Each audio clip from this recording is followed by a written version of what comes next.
Hi, guys. Hey, Ashley. Hey, Riley. Hi, Kira. Oh, Caroline, you were there and then you went away. Oh, sweetie. Who else is here? Hi, June. Are you in a vehicle? You're not driving, are you? Okay, good, good. Hi, Grace. I can see you from like here up. Hey, Renato. No chance on getting that webcam fixed, huh? That stinks. Okay, so let's see here. I want to change some things. That's better. I want to do that. All right, we'll get started in just a minute. Okay, pumpkins? Ugh, coffee. I'm going to go grab water. I'll be back.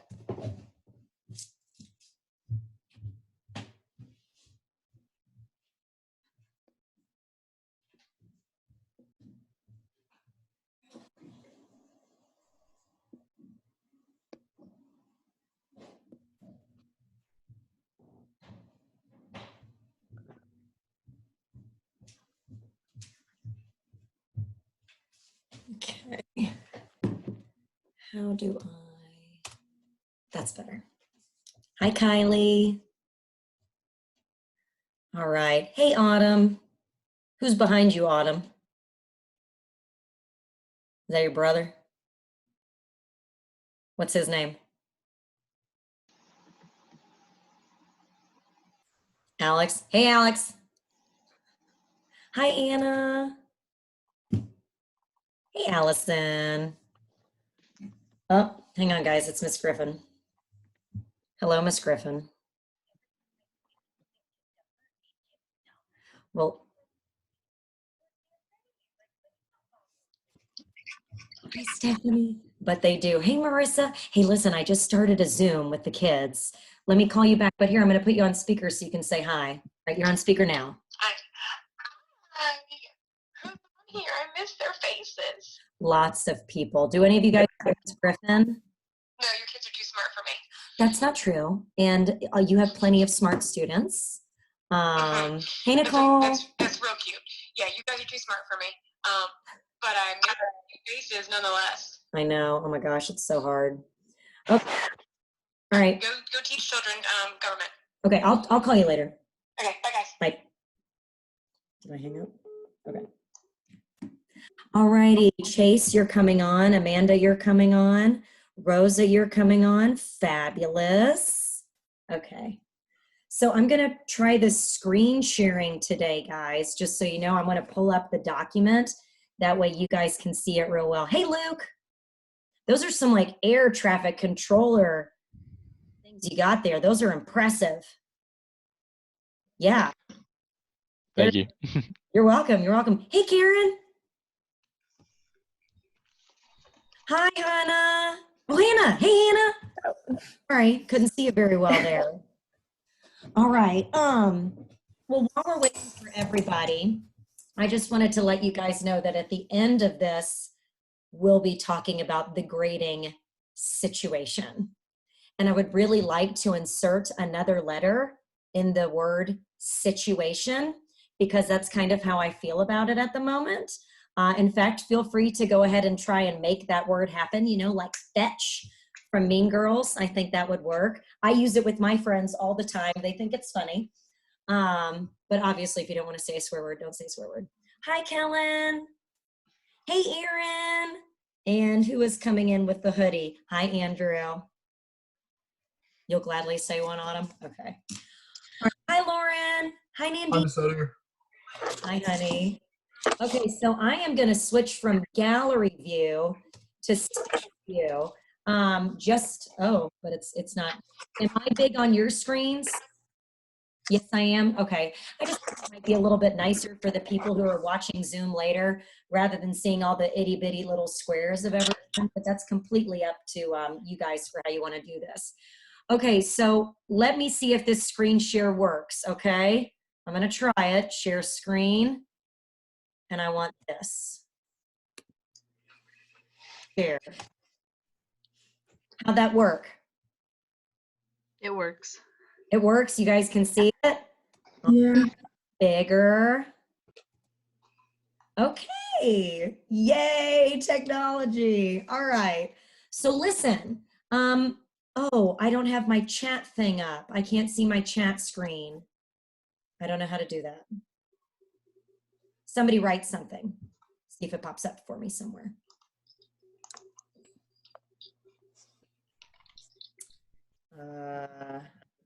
Okay. I don't know how to get this to work. All right. For us, at least, listen. it's a pop-out. You what? For There us, it at least, is. if you click the the chat button, it's a pop-out, so you can like put it to the side. Yeah. Is that Reese? Yes. I thought I recognized you. Okay, I just tried it and it's being a jerk. It's being a real jerk. All right, I'm gonna pause the share screen. I don't know what that is. There's the group chat. Okay, so what do you see on your screens now? Just the doc, the stop Yeah. thing, right? You still see Federalist 78? Mhm. Yeah. Yeah. Do you see me? Mm-hmm. Yeah. Yeah. And do you see the chat? Yeah. Yeah. I'm so good at technology. That is so not true. Okay. Well, I think I've got it. I think I've got it. All right. So what if I scroll down on the document? Can you see it? We're still seeing it at the top of the page. It might just be latency. Maybe, let's see. Self-confidence is key. Thank you. Okay. Okay. I don't want to pause it. I want to resume. Oh, how about now? Yeah, we can. Yeah, Rolling? we can Do you see. see me? Yeah. Yes. Okay. Alrighty. So I want to do this a little bit differently than we've been doing this. My darlings, my dears, my loves. I want to hear you more today. I need it. I need to hear your voices. Seeing you is lovely. Trust me, it is. But I really want to hear your voices more. So you have the power to unmute yourself and you have the power to participate. If we start talking over each other, that's okay. And if you still want to just type and share, you can do that too. But I just want you to know that I am kind of keeping a running list of everybody that's participating in a meaningful way in our Zoom today. So let me just grab a sheet of paper. Willow, I'm sorry, I'm using this. Oh, and Wyatt's rolling over. Okay, everybody, fingers crossed. Stay asleep, kid. Stay asleep. Okay, so let's talk Federalist 78. Autumn, what do you want to say? Unmute. I wasn't raising my hand. Oh, you weren't. Okay, I'm sorry. I just saw you do this. Alrighty. So just so you guys remember, there's 9 foundational documents we must know for the course, correct? 4 of them are Federalist papers. Can you guys recall the numbers? Feel free to type them in or say them. It's up to you. 10, 78, 71. 50, or 51. 78. Yay, you're all right. Very good. 10. And that was the factions one, right? Large Republic Better Controls Factions, written by James Madison. 51, and that's talking about the fabulousness of checks and balances. Again, James Madison. 70, the one that we did earlier this unit. If you had to summarize Federalist 70 in 2 words, what would it be? Unified executive. President. Energetic executive is a good one. The president, that works too, but energetic executive is a great one. And then this one, Federalist 78. So I'm curious, if you had to summarize this Federalist paper in a few words or a few phrases, hi Ansley, what are some of the things that you would say to summarize it? You may say them or you may type them. The least threatening judiciary. Good. Oh, that's a great one, Nicole. Okay, so the least threatening branch. Needs to be like the most independent, so to speak. Yeah, Autumn, an independent branch. Very good. Like kind of like the black sheep of the 3 branches, so to speak. Kind Like- of what? It's like the black sheep of the 3 branches. It's like The most black sheep. independent. They're very different. They're structured in a different way. Absolutely. If you want to call them the black sheep, go for it. Nandini, you said the judicial branch is the weakest branch. That is correct. Renato, that's a good way to look at that. All they can do is judge. Kira, it is a bunch of judicial branch details. Very good. Just like middle school. Okay. And then I would also perhaps throw out there that they're insulated from politics. Nonpartisan. And very good. Very good. Who said nonpartisan? Who is that? We don't know. June. June, I think. Yeah, it was June. It was June. Good job, June. I only see 4 of you on here. Okay. So now I'm scrolling and I can see more. There we go. Alrighty, so I just think it's a good idea for us to look at this piece by piece, bit by bit. So here we go. All right, so thank you, Alexander Hamilton, for yet another Federalist paper. Willow got sent a $10 bill from her grandmother who can't see her right now. And so I was educating her on Alex Hamilton. My husband walked into the room and he goes, "Really, Liz?" And I said, "Yes." Alrighty, so he starts off the Federalist paper in talking about why the federal judicial branch is necessary. And again, I can't click on you guys to see you raising your hand because I can only see 4 of you at a time here. So unmute and tell me, why do you think there was no federal judiciary in the Articles of Confederation? Or feel free to type in your answer.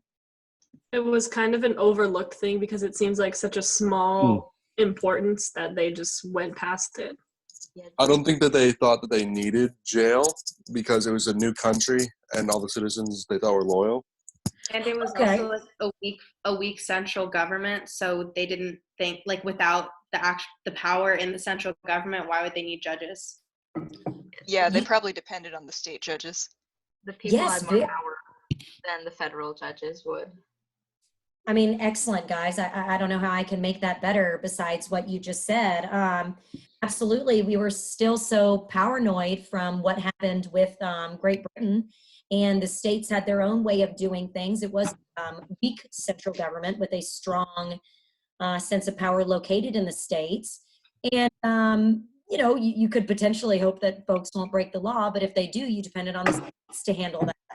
And so Anna also contributed here. People were scared of too much power. I agree. And Kira, they didn't want to give the government that much power.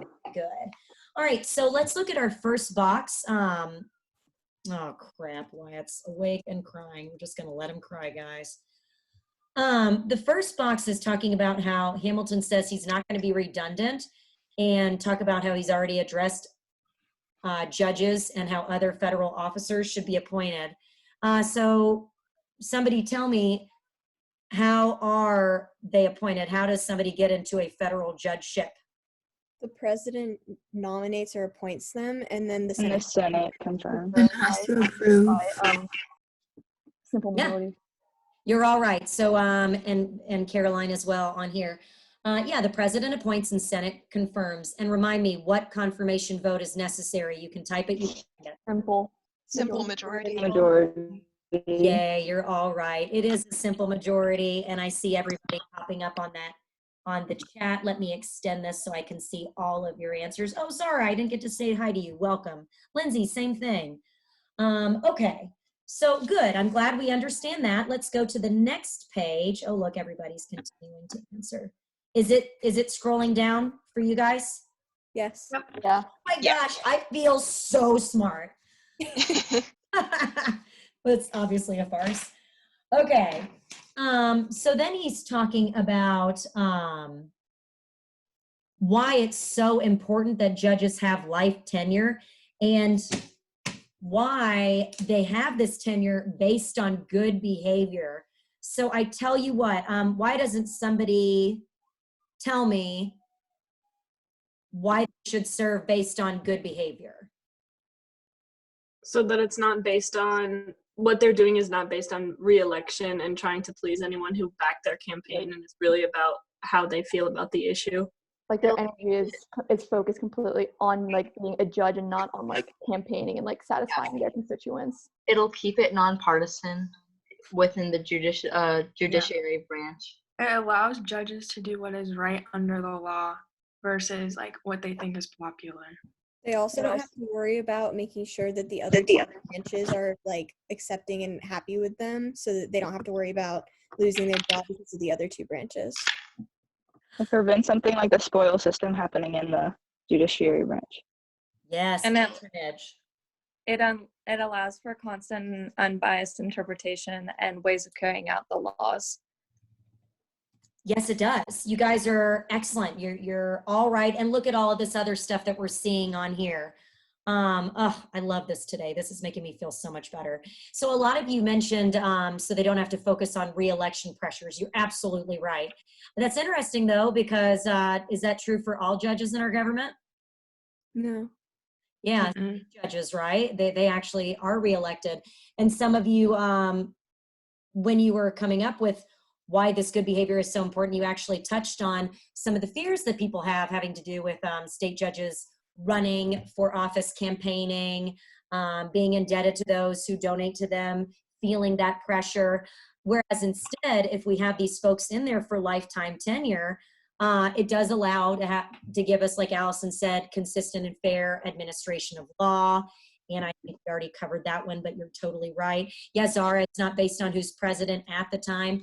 Now, President Trump has been able to fill 1/4 of federal judgeships. Do you guys know that?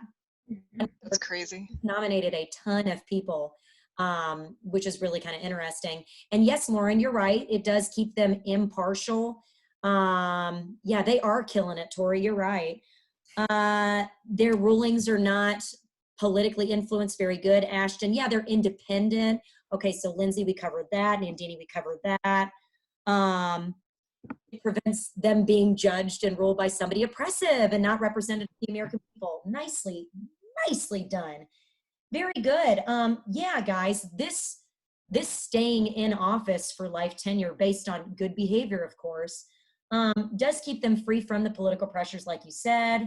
It serves as kind of a barrier to invasion from other branches as well. And we'll talk about more reasons for that later on in the document. Keeping those who are good in the position of power. And Hamilton calls this a modern improvement. He says it's a modern improvement, this lifetime appointment. I guess when he says a modern improvement, what is he going off of? What have they done in the past, or what other governments is he looking to? Probably any like Rome or any other democracy that had been formed at the time. Yes, Reese, absolutely. Also, you know, the monarchy, now they have a constitutional monarchy in Great Britain to prevent despotism of the prince, or in this case, the queen. So good. Hey, and by the way, so if they don't have good behavior, what happens to them? Can't they be impeached? Yes. And I can't see who said that. I'm trying so hard to go back and forth. That was Stephanie Brown. Stephanie. Steph. Yes, Steph. They can. And they have. I really thought you guys would be interested in this. So of course I looked it up because, you know, what else am I going to do since I can't teach you every day? So does anybody want to guess how many Supreme Court justices have been impeached? Hold up your fingers. Let me see, and keep them up till I tell you to put them down. You don't need more than 2 hands, or maybe you don't need more than 1. Okay, I see 1, 5, 3, 2, 2, 1, 4, 6, 4, 3. And some of you are just looking at me like you hate me for making you do this. Okay, 5, Shia, 5, Nandini. Okay, good. All right. 1. And guess if they were removed. No. They were not, Ansley, you're right. They were not removed. So this was a guy named Samuel Chase, and he was in office in 1804. And if he was in office in 1804, what can you guess that makes him? Think about the dates. Think about what we talked about on Wednesday. Oh, is that Marbury versus Madison? It's along the time of Marbury versus Madison. Yes, it does make him old, Renato.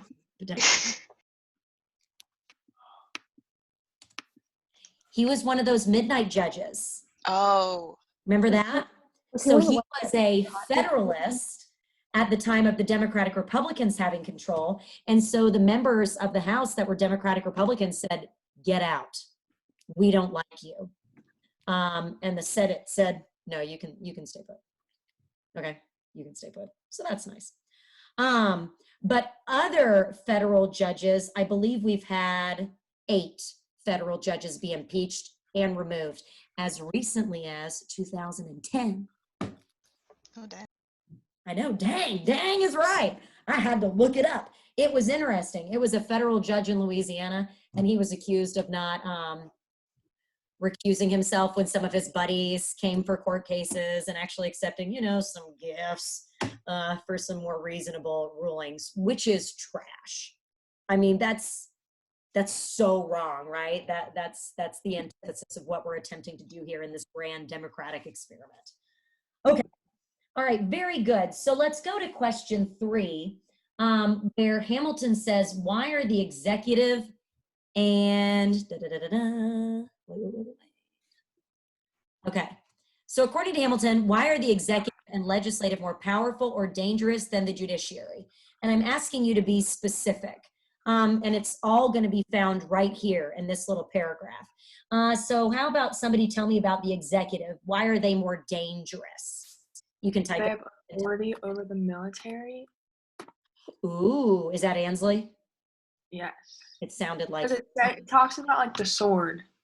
Like, it does talk about the sword. Very good. And everybody, I know I've told you that Congress has the power of the purse. I really want to make sure you've written down somewhere in your notes that the executive branch has the power of the sword. That was my sword, by the way. Willow's Batman today, and so she's walking around with a coat hanger that she says is her sword. Genres are a little mixed up, but she's doing pretty good for 4, never having seen a Batman. Okay, so they do have the power of the military, very good, and they do have the power of the sword, so that's the ability to use the military to actually force the federal government to execute the laws. You could also say that this includes legal authority to kill people using the military, to carry out punishments for breaking laws, and to imprison people. So you could say that too. Let's see here. Reese, you told me that the legislature manages finances and what laws are implemented. Very good. We'll talk about that in a second. And Caroline, you said how the judicial branch only has judgment. Very good. Where the executive and legislative have sword and purse. Nice. Okay, so right there, Reese and Caroline answered a little bit about why the legislative branch is considered to be more dangerous. Why is having the power of the purse dangerous? I mean, are you going to like take it off and whack somebody like an old lady who has a lot of moxie? They have the power to fund states. Like, they can raise taxes and stuff. Yeah, Amanda, they can fund states. Who else said something? They can also cut, like, what they do with the committees. They can also, like, cut funding too, which is a good motivator. Yes. Do you guys recall what we call that? When Congress can adjust an agency's budget? Congressional Oversight. Yeah, good job. There Get she it, is. Corey, you're smart. She is smart. Hey, Caroline. Uh-oh. Hey, and listen, before the debate ensues on here, you guys know that if we set up Marco Polo, we can totally have a debate on that, and a well-timed debate. You can really think about how you want to respond. I'm ready. Ashton, you told me that the legislative branch has the ability to tax and control the budget. That's very good. And wielding funds can be seen as a dangerous thing potentially by, like Nicole said, withholding them. Nina, whoever controls the money controls what happens. Yeah, that's absolutely true. Nandini, they have control of money. Money does at times make the world go round, Shia, you're right. And yes, Rosa, you can abuse money. They are the ones paying for things, Nina, you're right. Marissa says that the legislative branch has power with money and they can affect everything in our world.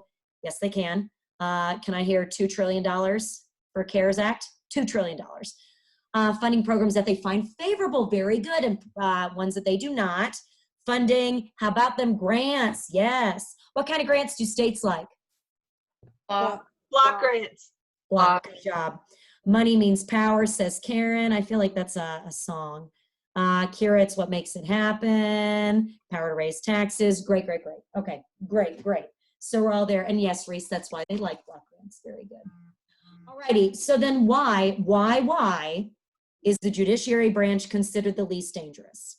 Because Well- all they have to do is judge people and say, well, this is kind of wrong. But I mean, Well, like if you look back with Worcester versus Georgia, and Andrew Jackson was like, "Well, let me see you enforce your decision," because the judiciary branch can say whatever they want, but it's up to everybody else to listen to them. Plus, That's right. they kind of have to go against like the Constitution and laws that are constitutional, so they don't really get to make their own finalized decisions. They have to go based off of pre-existing standards. Correct. Do we remember the word for that? Pre-existing rulings and stuff? It's another P. Precedent. Precedent. Good job. Oh my gosh, you guys are killing it today. Oh, this makes me feel so much better because I've had a real crap day the last couple of days, as you guys can imagine. We'll talk about that momentarily. Yeah. Real crap day. Alrighty, so you said they can only judge. Very good. Based on judgment, it's just an opinion. Can't enforce the laws. That's right. So I think that's the key thing. They have neither force nor will. Okay, neither force nor will. So they don't have the power that the executive branch has to carry out the laws, nor do they have the will to do so or the money to do so. Yes, they're only judging, they're only giving advice. That's a good way to say it. They don't have access to employ the military. It's an act. It's not necessarily an action. It's just saying something. And they need the executive branch. Very good. They're like a stop sign, which is useless if people don't enforce it. That's good, Renato. What? I don't. Oh, okay. I see what you're saying. So, June, you brought up the example from Andrew Jackson and Chief Justice John Marshall. John Marshall has made his decision, let him enforce it. That's right. Here's another example. Do you guys remember what Abraham Lincoln did that was kind of considered shady during the Civil War? Uh-oh, did I freeze or did you freeze, Tori? She cut off. Oh, that's so sad because she was so excited. Oh no. All right, anybody else now?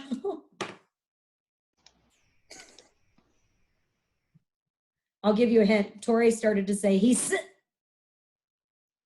S-U-S. Oh, did he suspend writ of habeas corpus? Very good. Yes, he did. Yes, he did suspend habeas corpus. And you know what the Supreme Court said? That civil liberties can be suspended in times of crisis. Well, ooh, they're going to say that later, Reese. That's good. Oh, my bad. No, that's fine. I'm so glad you're bringing that up. Clear and present danger. Ooh, that's later. That's also later with Schenck versus the U.S., but I'm so glad we remember this, guys. Here's what they said. You can't do that. Oh. Guess what Lincoln did anyway? He did it.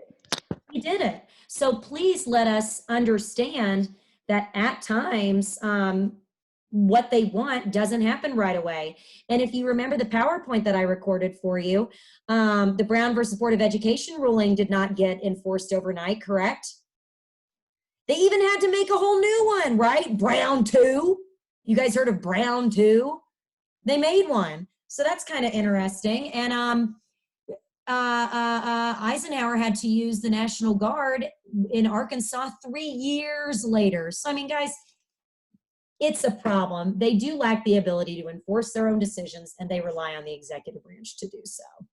Okay, so look, right here on the document, here's where the executive holds the sword of the community, and the legislature not only commands the purse, but they also prescribe the rules by which the duties of every citizen are to be regulated. So I just want to make sure you're understanding where these answers are coming from in the document. Okay, my loves, let's continue on. How do I get rid of that? Oh, well. Okay, the next question, well, actually, they gave you the answer, so I'll just go into that. They gave you the answer. I gave you the answer. Who did Hamilton quote when he wrote, "There is no liberty if the power of judging be not separated from the legislature"? Montesquieu. Look at all of you throwing out there. You're amazing. Very good. It was Monty. It was Baron de Montesquieu, who is also who James Madison quoted quite a bit in Federalist 51. I got you, Zara. No worries, sweetie. So yeah, there is no liberty if the power of judging be not separate from the legislative and executive powers. Because go up here. He says that the judiciary, because of its natural feebleness, you guys know what feebleness means? Weak. Weak. Delicate. Very good. Weak. Oh, hi, Melody. I didn't say hi to you yet. It does mean delicate. And it's in continual jeopardy of being overpowered. So that's kind of scary. Or being influenced by its coordinate branches. So we've got to ensure that they are separate from the two to contribute to its firmness and its independence through that permanency in office. Okay? That way they can remain the citadel of great public justice. Tori, I see you're back on, sweetie. I know it kicked you out. Don't worry. I'm so mad, Miss Eder. I can tell you're mad. I can see you're holding up your hand. You look. I was so ready. I know you were, honey. Don't worry. It'll be okay. All righty. Let's head down to this next part, where Hamilton is talking about whose duty it must be to declare all acts contrary to the manifest tenor of the Constitution void. Everybody in 2 words. What is he describing? Judicial review. Huh, huh, huh. That's right. I think that was Gandini, right? Mm-hmm. Get it, girl. Yeah, it's judicial review. And look, everyone is agreeing with you. Ashton, Emily, Hannah, Grace, Kylie, Luke, Zara, Rosa, Shia. Judy review. That's a fun way to do it. Hey, and what case does that come from? Marbury. Marbury. Very good. It's one of the cases that you need to know. Although whether or not you still need to know, we'll talk about in just a minute. But yes, Marbury versus Madison is a big one. So somebody summarize Hamilton's argument against allowing a legislative act that is contrary to the Constitution to stand or remain. I'd love to hear from a few of you here. Like, it'd be like putting when I was like, my answer that I submitted, I was like, it'd be like putting a lieutenant above a general. It's like, it just cannot happen. It's not natural. Okay, so unnatural superiority. That's a good way to look at that, Autumn. He specifically says that it would be like putting the representatives above the people, and then I extended that to being like also above the Constitution, which is the supreme law of the land, because the legislative representatives are basically going above the Constitution if they let it stand. So they're just ignoring the regulations. You're absolutely right, Nicole. How I saw it was that like it would go back to what the Articles of Confederation would be, where equality just wouldn't exist in the government. Like they wouldn't have power. Or the government that they created to go against the Articles of Confederation, Amanda, would be null and void. That's a good way to view that. Yeah, guys, if you look at let me see if I can find it. Right here, let me find it. Sorry. Right here, he's calling out that there are some things that the legislative authority specifically cannot do, like passing bills of attainder. You guys remember bills of attainder? Does anybody remember what that is?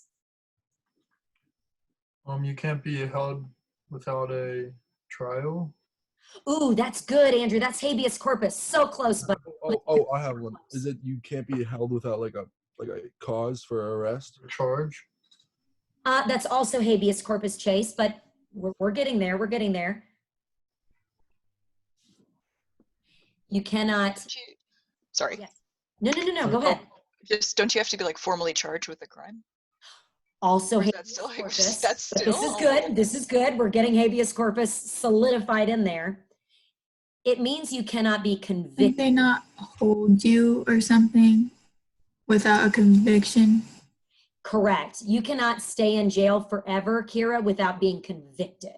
So you have to have a trial, right? Habeas corpus, you have to be charged to be held in jail. But bill of attainder, they can't punish you without a trial. So they're very closely similar. Also, they can't pass ex post facto laws. Do we recall what those are? It's like when you couldn't. If it was legal when you did it, you can't be charged with it if it was illegal like a day later. Yeah, I was gonna say that. You're all right. You're all right. Yeah, I mean, if this is the example I always use, if all those people in Colorado are smoking pot yesterday and Colorado makes it illegal today, you can't go back and look at security cameras and say, "Ugh, saw you go into that dispensary. I know you got that pot. I know you smoked that pot. You're going to jail." It's not how it works. And something I do want to point out that a few of you brought up in your letters, if Georgia all of a sudden made marijuana legal tomorrow, what happens to all those prisoners in jail? They're there. Wouldn't they stay there? They do stay there. They do. You don't just get out of jail free. Even though pardons exist, right? The president can pardon people. But just because something is that you did is now legal, you broke the law. I'm sorry you feel as though that's lame, Chris. But President Obama did pardon close to 10,000 nonviolent drug offenders right before he left office. It was kind of like a, whoa, people were really surprised by it. Okay, so going back to this, the Constitution is seen as the highest law of the land. So if there is a law that contradicts the Constitution, it's valid, it's void. And if we were to allow a law like that to exist, it would be saying like the servant is above the master, right? Here, right here. To deny this would be to affirm that the duty is greater than his deputy is greater than his principal, the student is greater than the principal too, that the servant is above his master, that the representatives are the people are superior to the people themselves. And guys, our representatives are supposed to be representative of us, not superior to us. Okay, I mean, that's in part why we had the 17th Amendment, correct? Do you recall what the 17th Amendment was? Direct election of senators. Boom, got him. Okay. Yay, Reese, you're right. Vote for senators. Okay, let's continue. La la la. Okay, so what's the role of judges in interpreting the Constitution? Who's going to take this one for me? Like that's like their like prescribed duty per se. It's like it's their job to interpret the Constitution, so to speak. They're an intermediate body between the people and the Constitution. Yep, way to use the document there, Andrew. You're absolutely right. They have to make sure that the people's intentions and needs are coming through in their interpretation of the Constitution, which is their entire kind of role of being there. Yes, Marissa, very good. But let me ask you guys, are they supposed to say that they don't like a law and then rewrite the law in a way that they like it better? No? Why? What's wrong with that? Reese says no opinions, just Constitution. Yeah. Why can't That's not their job. It's a legislative branch's job if they want to change a law. Yeah, that's right, June. That's not their job. That's not what they're put there to do. They're certainly not elected to do that, right, Luke? It's not their power. So we do have to ensure that that doesn't happen. So yes, the judges do have ultimate decision-making power over the meaning of the Constitution. Like Andrew said, they do act as the intermediaries. And let me go up to that sentence because I liked it.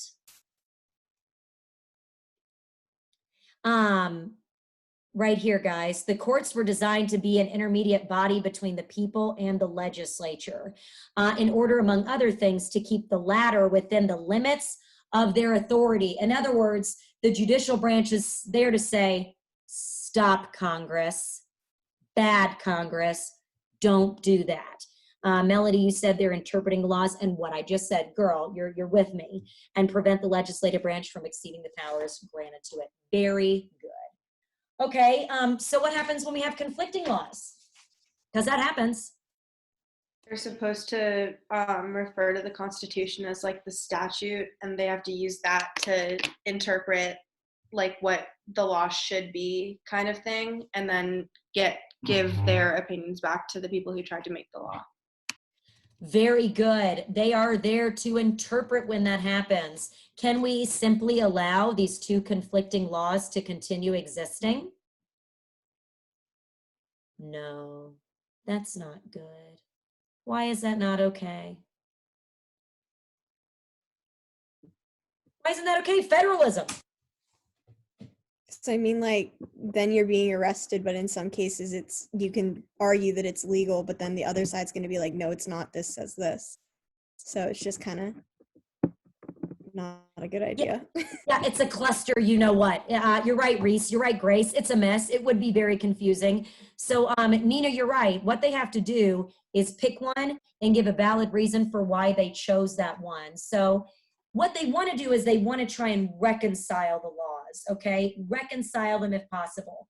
If not, they've got to eliminate one, and usually they go with the one that was most recently created. Which can be interesting. But look at this. I think this is interesting. Let me find it. They teach us that the prior act of a superior ought to be preferred to a subsequent act of the inferior and subordinate authority. And that accordingly, whenever a particular statute contravenes the Constitution, it will be the duty of the judicial tribunals to adhere to the latter and disregard the former. Has the Supreme Court ever overruled themselves? Brown v. Board.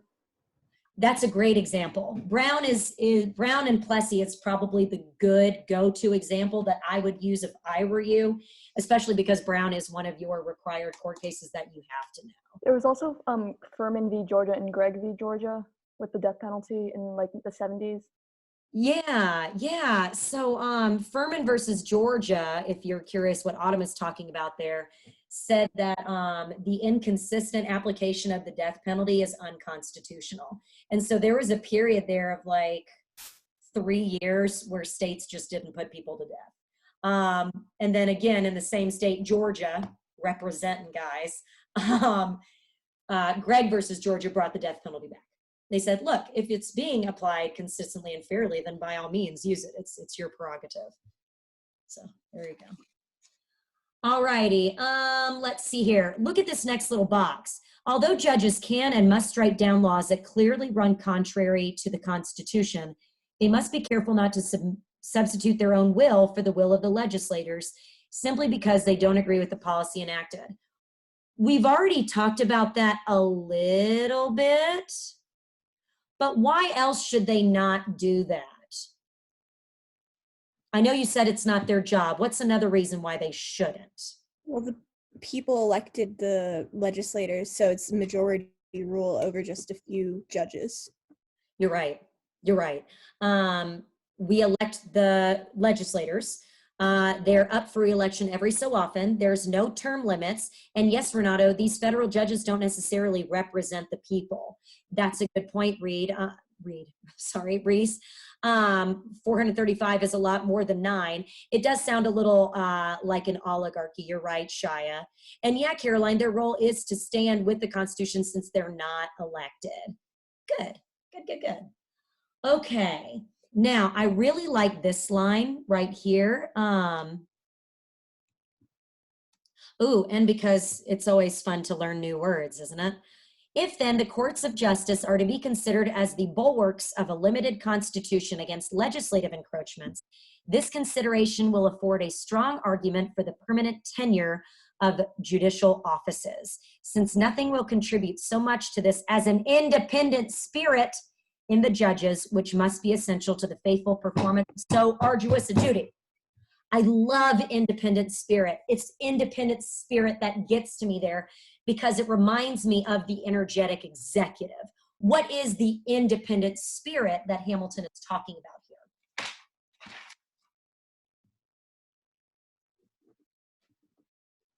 Maybe like the political party they're for. Yeah. Or like their political. You're right, Amanda. The fact that they're not my internet connection is unstable. I'm sorry. The fact that they are supposed to be nonpartisan and not go along with a particular political party. That's right. And Renato talking about those who especially consider themselves to be originalists, who are representing the will of the founding fathers. Reese, you're right, nonpartisan. Yeah, I mean, it's talking about the fact that they don't depend on the American public to elect them. So in that sense, public opinion is also not super duper important to them. Not elected. Once they're there, they're there. If they have good behavior, good. Okay, so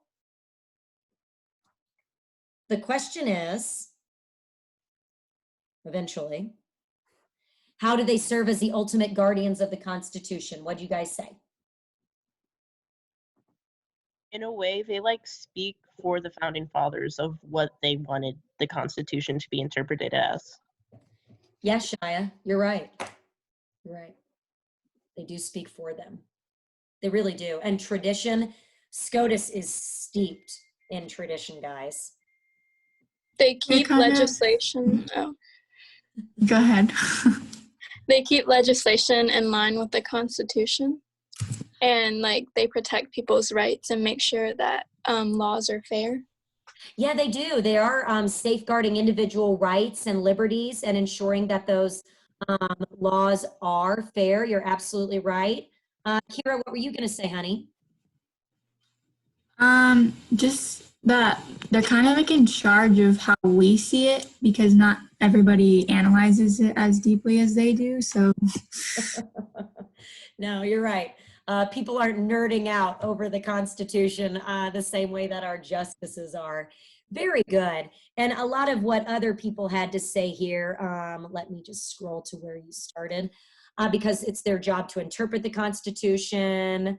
Ashton, ooh, their integrity, Lauren, depends on how they make their decisions based on the Constitution. That's right. Marissa, since they're independent from other branches, they can protect the truth of the Constitution. I like that.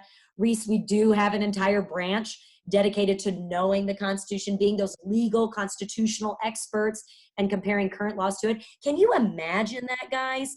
They are looking at this thing that was written in 1787 and they're making it apply in 2020. I mean, it's so boss. I love it. I would love to just go to conference, but I can't go to conference. You can't go to conference. Not even their clerks can go to conference. It's just them. They do have the ability to see if a law does coincide with the Constitution. Anna, Karen, to make sure that everything follows the Constitution. Absolutely. Decipher when people's rights are being protected. Lindsay, carrying out the Constitution without those outside distractions. Marissa, because they are insulated from partisan politics. Emily, they identify all the unfair laws while remaining independent with the other branches. Very good. Grace, they do protect the Constitution from people using it in a way that it was not intended.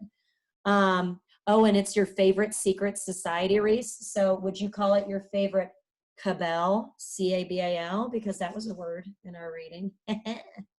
Okay, so you can always go back to checks and balances here, guys. They do act as a check on the legislature and those who are members of a faction that would trample on, violate, or infringe upon the rights of other citizens and minority groups, like you guys all said. Very nice job. Okay, and I hate this, but last one.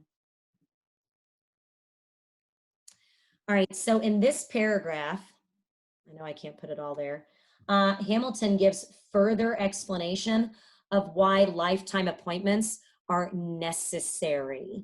So somebody give me one reason why lifetime appointments are necessary. Because Can you say that so that it like keeps people with bad character off the bench?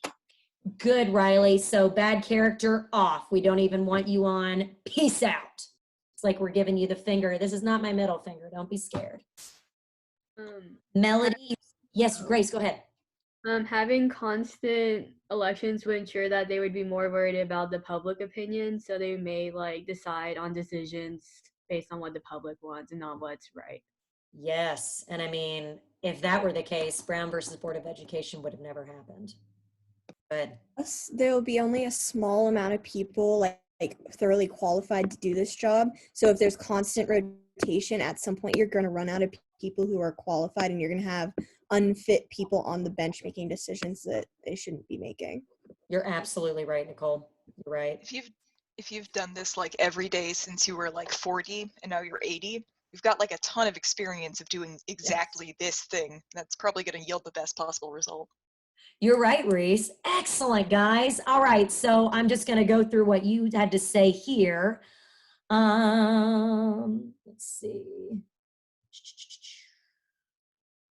Where did we pick up? All right, so Melody says there are going to be many complex laws that it does take experience and years to understand. You're right, and a lot of you guys brought that point up. Yeah, Caroline, we don't want them to be concerned about re-election. Very good. Yes, Reese, if I were going to dedicate my entire life, and I mean, guys, people serve on the Supreme Court forever. Somebody look up how old John Paul Stevens was when he retired, but I want to say he was in his 90s. Lots of laws, Nina, so it's better with somebody who's well-versed. You're right. Amanda, older and wiser. We hope they're older and wiser, right? We'll appreciate it a little bit more. Zara, they can use their prior experience with cases and precedent to look at those current cases. Sure. And yes, and it does ensure some good ethics since they've been on there for good behavior for a longer time too. Yeah, Lauren, so it's not about politics. Hannah, they don't have to worry about popularity. Lindsay, people might not be motivated to run. Very good. Oh, he was 90? My gosh. Oh my gosh. So you guys said everything that I've written down here. There's a lot to learn to become an effective judge. Guys, even though there's no official qualifications, not everybody can do this job, right? There's few people in society who can do the job effectively, who have the requisite knowledge they need. Having lifetime appointment allows you to recruit for more qualified candidates. And the longer you have to cultivate the knowledge you need to continue to do the job well. I mean, very good. I'm very proud of you guys. That was, that almost made me feel like I was back in class for a second. It's a good feeling. Okay, so sum up Federalist 78 in 3 things. Independent, life, and weak. I love that. Okay. Judiciary is the weakest. Great. Insulated from politics. That goes along with independent, right? And I guess because of that, going off of what Amanda just typed, will act impartially. Good. So I'm going to repeat those just in case you want to write those down. What do I know? Just teaching the course here. I love it. So many of you reaching for your pencils. That makes me happy. Oh, and look at what everybody is putting up here. You guys, these are great points that you're raising. So the judiciary is the weakest. That's one takeaway from Federalist 78. Our second takeaway, they'll act impartially.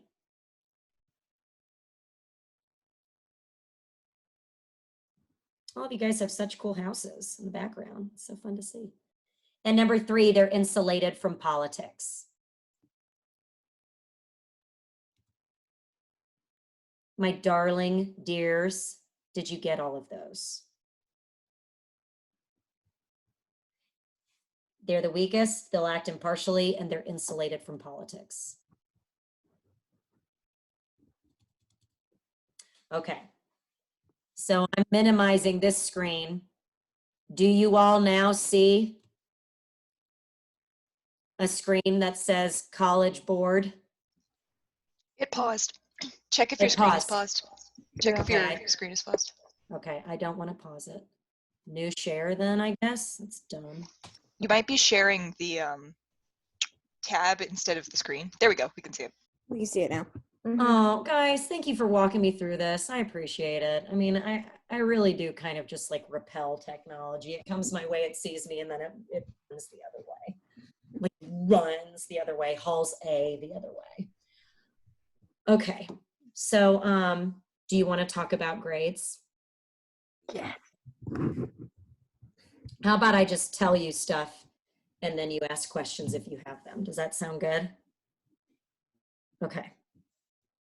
Whatever your grade was as of March the 13th, you can take it and be done. Please tell me you just saw me do be done. Okay. If you are not taking the AP exam and you would like to take your grade as of March 13th, you can actually be done. It makes me sad. Not being able to teach you the entirety of this course would I mean, makes me just cry inside a little bit. I'm not going to lie, but that's the case. So I'm going through all of your pictures right now, and I want you to keep your hand up. Who's taking the AP exam? Keep them up. Let me see them. All right. I see you all. I love all these hands up. It's okay if your hand's not up. Don't worry. I'm not coming after you. Thank you, Reese. Okay. Pretty much everybody. I know they don't take it for you, Marissa. It's such crap. I'm sorry. All right. Everybody that I'm seeing, with the exception of a couple, peace signs, you're having your hands up. Whose screen says my vote doesn't matter? Renato. No, Chris Wallace. Christopher. You just got a full name, Chris. All right, you guys can put your hands down now. I'm so sorry.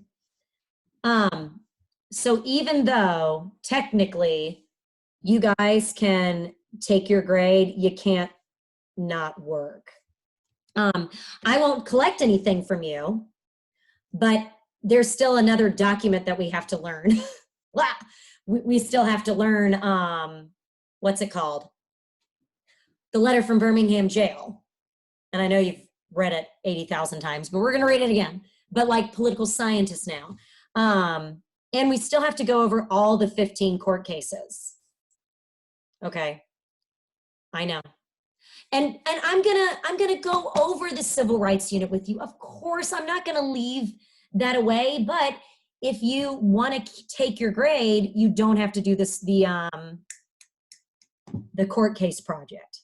But, oh, and by the way, if you currently are sitting at an 88 or an 89 or a 78 or a 79, and you have done the work the last, 5 assignments I've given you, look at me.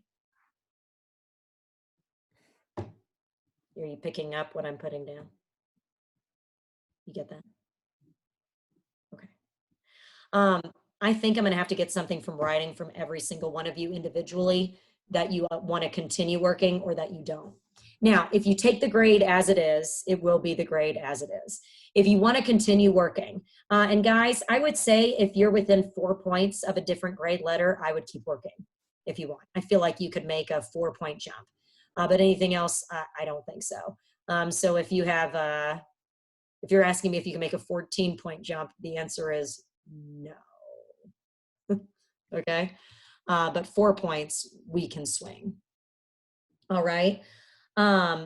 We are not allowed to put in any grades that will make your grade lower than it was on March the 13th.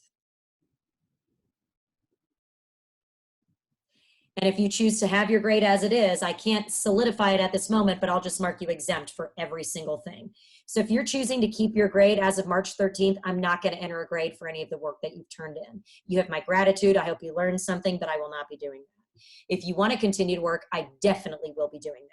So before you decide, I want you to maybe think about Zell and Hope, if you're going to be utilizing those and what you need. You know what I'm saying? So don't just make this a flippant decision. I'm going to respect your decision no matter what. But I'm just letting you know that. Okay, now who has a question? When will I put in the extra credit?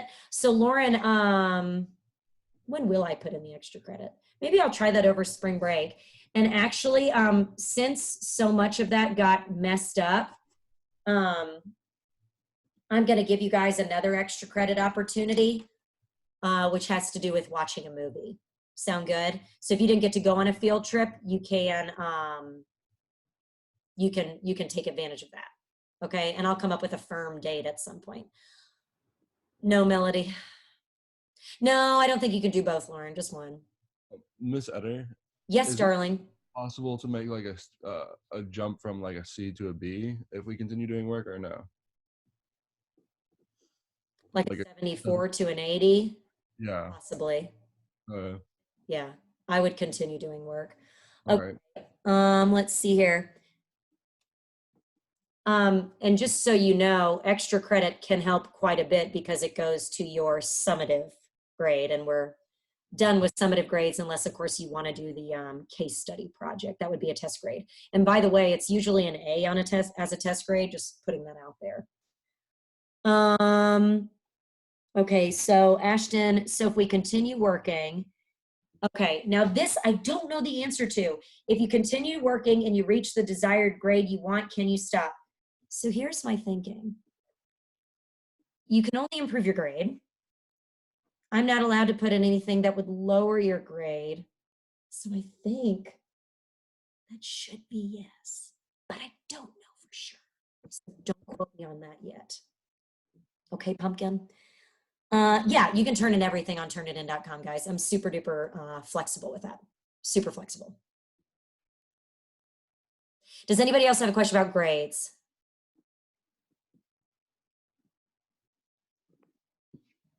If we did something with a partner, is it okay if only one of us turns it in if both of our names are on it? Yes, my love. Okay. Okay, wait. So for this isn't for your class because you're still teaching us material for the exam. But let's say a different teacher gave you like a giant project that isn't going to help you with their exam, and basically everyone else in the class isn't doing it. If you don't do it, then does that mean that they can't give you a 0 for it? Yeah, okay. So, okay, even if they gave you something before the break and they didn't put a grade in, whatever grade they put in now can't be lower than your grade as of March 13th. Okay. Yeah. Because a lot of people in my class are basically saying that they're going to like pick and choose what they're going to do, which I'm totally, for this one particular class, I'm kind of in alignment with. That's fine. Getting like 6 hours of homework a day. I've been doing homework for 9 hours every day. Like, it's ridiculous. I can't. I'm sorry. That's what I'm saying. Can we like don't answer it on there. Renato, that's not what I'm telling you, my darling dear. Yes, Chris, I've heard some people start a word with that letter for sure. When am I going to put in the grades for work you've done while out of school? I'm going to start working on that over spring break, sweetheart. So guys, if you know you want to keep your grade as it was March 13th, you can just email me. So Val, some teachers have told you you can stop working when you reach the grades you want. Mm-hmm. I imagine that's going to be the case. And I see that happening for my class. So just putting that out there. Oh, okay. I'm sorry. I thought, never mind. Okay. Any other questions about grades? Do I know when this goes into effect? Now.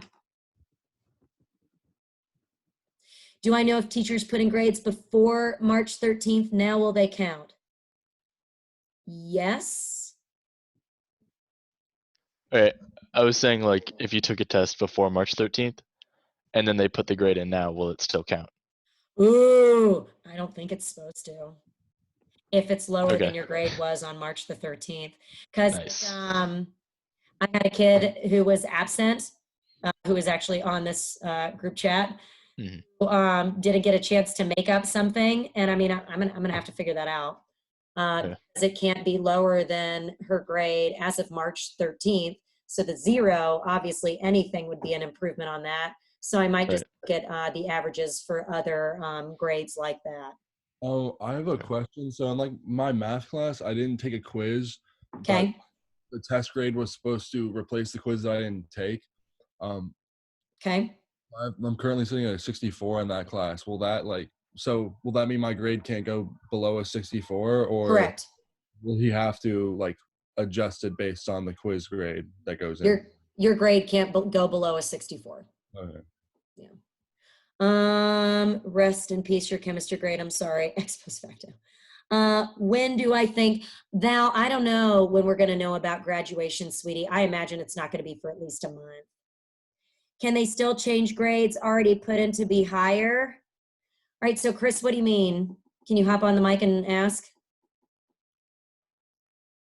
So in physics, it's kind of like turn in when you get it done. Okay. And I haven't turned a lot of it in yet. So right now, some grades are sitting. Oh. Yeah, that was the class I was talking about too. Yeah. Okay. Yeah, like if we have a retest in a class that never went through. I know. Oh, guys, this is such a cluster. You know what? Renato, Miss Chase isn't grading those retests, just so you know. She's not doing that. Okay. All right, I'm gonna suffer through the rest of the semester. Sorry, Renata. At least your chem grade didn't go up from a 94 to a 76 because you missed an FRQ. Ooh, I'm sorry. So I imagine, guys, again, nothing can be put in that's going to hurt your grade. Nothing. So, yeah, you can freeze some grades and keep working in other classes. Okay. Any more questions about grades? Ooh, help. Miss Eder, what's the point of freezing your grade if it can only go up? Even if like you choose not to do anything, why would I'm like, should I freeze them? Okay, so Ansley, let's say you have a 91 in this class. I would freeze your grade. I mean, a 92 does not make for a higher GPA. And besides, you take the AP exam, so you're going to do the assignments that I give you that are meaningful, like fill out a note-taking guide and do the letter from Birmingham jail and fill out some sort of massive graphic organizer for the 15 cases, depending on how many people in your class want to continue to be graded on their work for the project.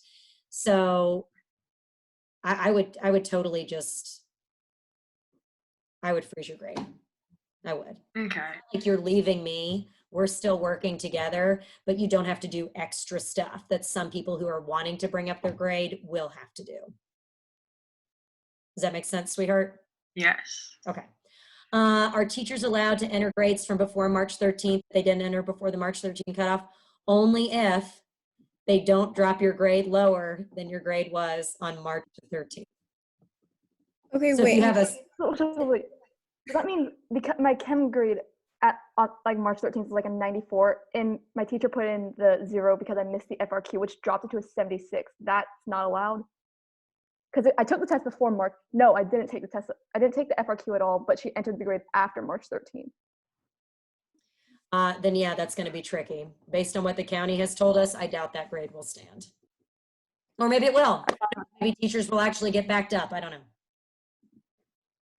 Okay, so for that class, like, so I have an 87, and then she put in after March 13th, 2 grades that I had taken prior that she hadn't graded, and my grade went up to a 92. So she didn't grade a lot. So would you say, like, just because she put it in after, don't freeze it, but then like do like the selective stuff that a lot of people in my class are doing, and then try to keep your grade up to that A? Like, is that okay, or is that like? I would email her specifically and ask that question. Like, if I freeze now, will it be the 92? That's what It would be the 87. Is because I asked her that earlier. I said if I froze my grade, what would be, and she said the 87. So if I don't technically freeze it and just do this, like not the 6-hour one that's going to take me ages and isn't going to help me, but if I do like the AP exam prep that will help me, is that because she can't put in a 0 for the busy work, you know? Correct. She cannot. She cannot put anything below an 87. Okay. That makes sense. All right, well, listen, if you guys think of questions, you can email me and I'll write you back, or send me one of those Marco Polos, or just, whatever. Okay, can you see the AP exam schedule on the computer screen? I don't see the schedule. I just see like the questions, 1 question, 25 minutes, and then the like percent of weight. Perfect. Does everybody see that 60-40 at the top? Nicole sees it. Who else sees it? Shake heads up and down, up and down. Yes, okay. Thank you. Oh, Tori, I knew you would be upset, sweetie. I'm sorry. Okay, here's how it works. You will have 2 questions. 2. 1 question, you will get 25 minutes, and that is the argumentative essay. Wasn't it nice that they picked the roughest question for us? Yay, College Board! Yeah, I recorded a video of Willow saying, "You're bad, College Board," or "Forget you, College Board." I'll be sure to post it for you. So rather than the original 40 minutes, we're going to only have 25. And that means that we are going to get a new rubric. which I have never seen. So get excited for that. So let's read through this together. Question 1 assesses the student's ability to do the following. All right, hang on. Oh gosh, what did I do? Sorry, stop share. I don't know what that is. I need to fix that. Go back to, there we go, share. Okay, all right. Question 1 says that you need to be able to articulate a defensible claim or thesis that responds to the question and establishes a line of reasoning. Guys, this is the foundational document FRQ. So you know the 9 foundational documents, you've got to know them front and back and sideways, okay? Okay. You've got to provide evidence from one of the foundational documents, provide evidence from a second foundational document. Please keep in mind they will give you these documents. You do not have to come up from somewhere in your brain, oh, is it Federalist 79 or 77 or 78? They'll give it to you. And then you have to use reasoning to explain why both pieces of evidence support the claim. I am going to give you a ton of practice ones of these, okay? This means nothing to you right here. I'll look at it later, okay? And again, this will be on foundations, so the Constitution, and it will also pull from, oh, and if you guys remember, the foundations unit covered 6 out of the 9 documents. So every document you need to know. I was hoping maybe they would give us a break and it would only cover 8. No, it covers all of them. So never mind. I'll go over the rubric and I'll make a video for that specifically. Are we going to have time to review like the foundational documents from the beginning of the semester? Of course, my darling. You betcha. You betcha we will. The week leading up to the exam, and the new exam date is May 11th, by the way. Is that anybody's birthday? Day before my sister's. The day before your sister's? Okay. Well, that's the new date, just so you know. Okay, I'm trying to make this smaller and I can't. Okay. Question 2 is going to take you 15 minutes instead of 20. Remember, we've usually done 20. Yes. Oh, well, you know, at a socially distanced thing, right, Tori? And guys, it's FRQ style 1, concept application, which I think is the easiest. It'll give you a scenario and assess your ability to either explain the effects of a political institution, behavior, or process, and to transfer your understanding of course concepts and apply them in a new situation or scenario. Same thing, okay? And I believe we take this at 4. We do. So May 11th at 4. If you can't make it that day for some reason, you'll have to get it approved by school. The makeup day will be June 11th. Now, there can still be a graph for this one. There can still be a political cartoon. So there you go. I have an AP Econ exam too. Are these on the same dates? Or? They are not. No, none of the tests are on the same time. Is anybody in physics C? Unfortunately. Who said unfortunately? Autumn? Yeah. We're free. Auto? Okay. Woo! And Emily? Y'all's will also be that day. Dang it. Sorry, Pumpkin. Yeah, at least you're good at physics. Well, You know what? At least it's like an hour instead of 4. Oh. So it's actually manageable. You're not taking I just A&M. threw up in my mouth a little bit. Took like 3 Okay, so guys, so 25 minutes, and then they're going to give you 15 minutes, or excuse me, 5 minutes to submit it. So you have to submit it using the same device that you start the test with. And there's videos, you can go more into depth with this stuff. But so this does mean that the 15 SCOTUS cases, you don't need to know as much, although you can use a SCOTUS case as a extra document, if you will, for the argumentative essay, if you really want to. Miss Etter, I have 2 questions. Yes, love. Okay, so the first one, are you gonna have you said that you never saw the rubric for like the argument essay. and to write an essay in 25 minutes is like pretty fast.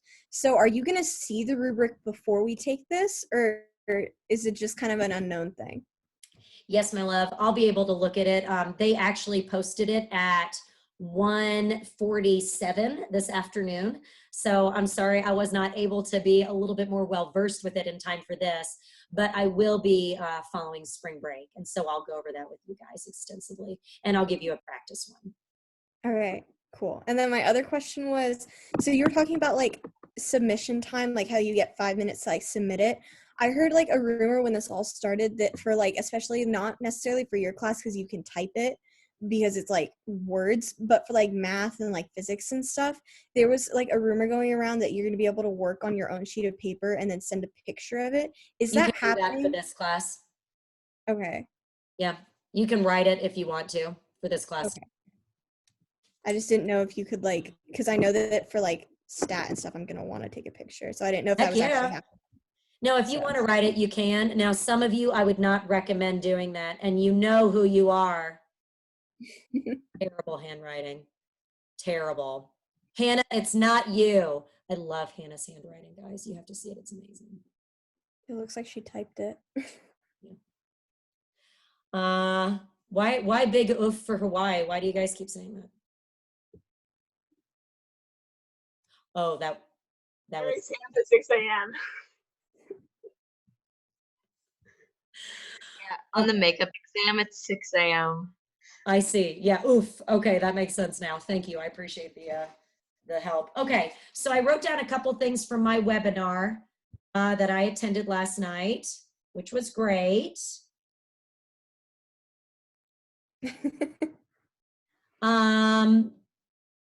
Like I said, you can handwrite it or type it. Take a photo of your written response. You need to submit it on whatever device you use to retrieve it. They will have some video simulations that will come out at the end of April for you. They're taking lots of security precautions. You're going to be asked to answer some questions identifying yourself. They have software searching for plagiarism. They're looking for impersonation fraud. They're trying to give you questions you cannot look up, is what they're trying to do.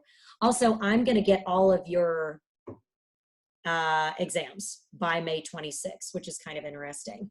And since there's only 2 FRQs as opposed to 4, you're going to have your FRQs graded by 2 people.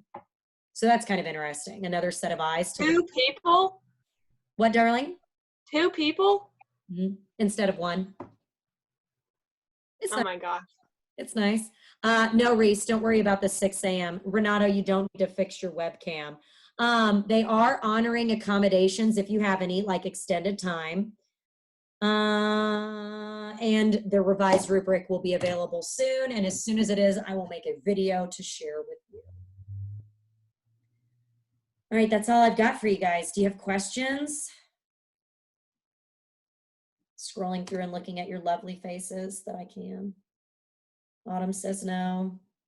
You're more smiley today than you have been. That's good. Okay. I don't think any of you are asking me questions. Besides that, I just want to say you guys are doing okay. You know that this too will pass. Talk to your friends as much as you can. Find joys in the little things. I found a really funny TikTok the other day that I cannot put on Schoology. I'll get fired. But pass around things to each other that are funny. You won't tell? Someone will. Okay, listen, thank you for coming by. Enjoy your spring break. I'll send you an update some point in the middle of next week to know what's happening. No, Reese, it's not that, but that does sound funny. Good, Stephanie. I'm glad it was helpful because, guys, this could very well be one of the things for the 25-minute essay. Oh, pleasure to hear you too.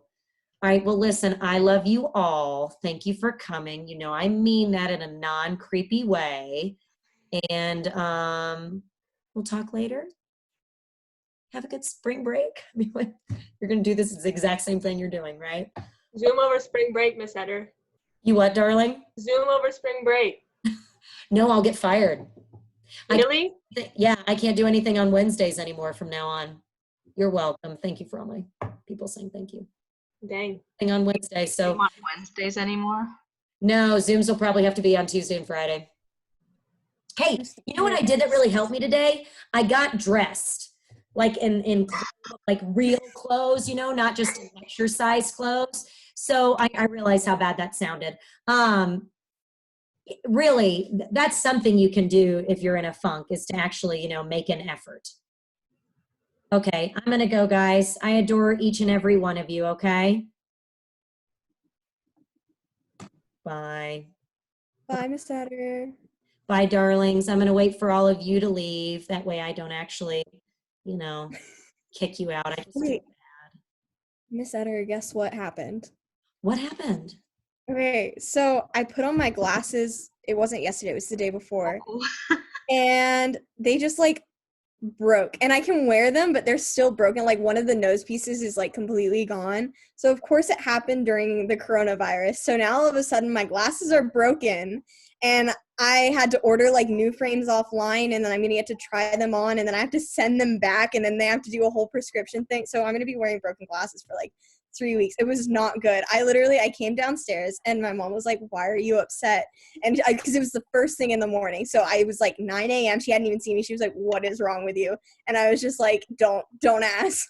I wish I could do like a Oculus Reparo, you know, that Harry Potter does or something for you. So sorry, I can't. That does suck. Did you do Warby Parker? Yes, I found some cute ones. So hopefully I like them. Because every time I find glasses, I'll be like, oh, those are cute. And then I'll put them on and be like, nope. I agree. You have to try them on. I'm not an online clothes shopper. I'm just not. I love going places. So, I mean, you know.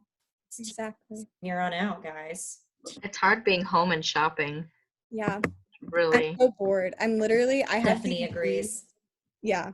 I have these jeans that I'm going to literally make into shorts today because I'm bored and I need something to do. So I'm just going to ruin them.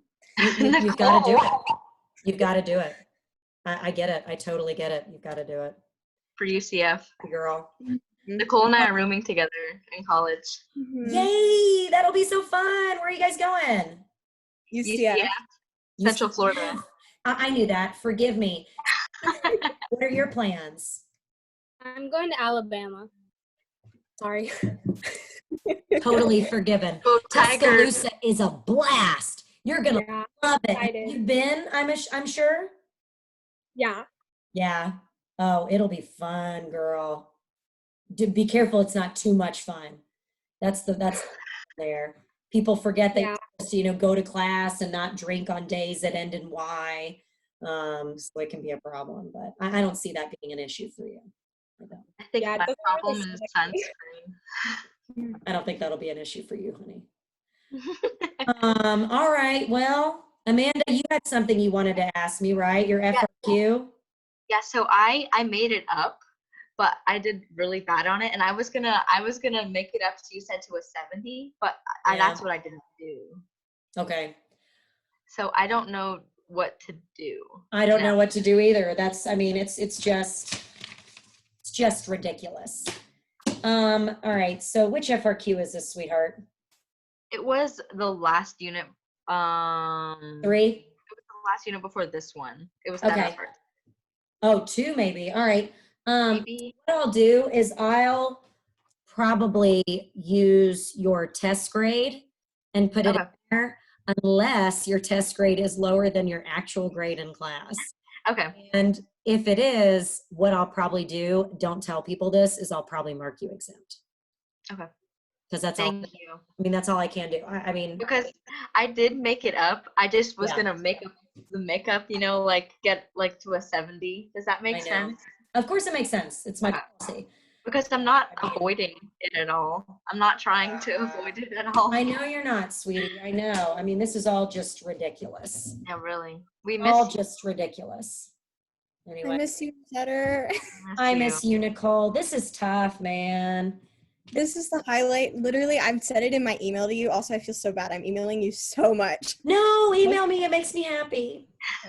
Because literally, this is like, I mean, I text everyone, but it's not the same as like verbally talking. And It's I not. feel, oh my gosh, it's literally, I mean it when I say this is a highlight of my day because it's not even like painful. We go through it and then there's like a little chat, and you always give me so much comfort in what's going on. Like today, I was freaking out, and my mom was like, because my mom's really mad at this teacher, and I am too.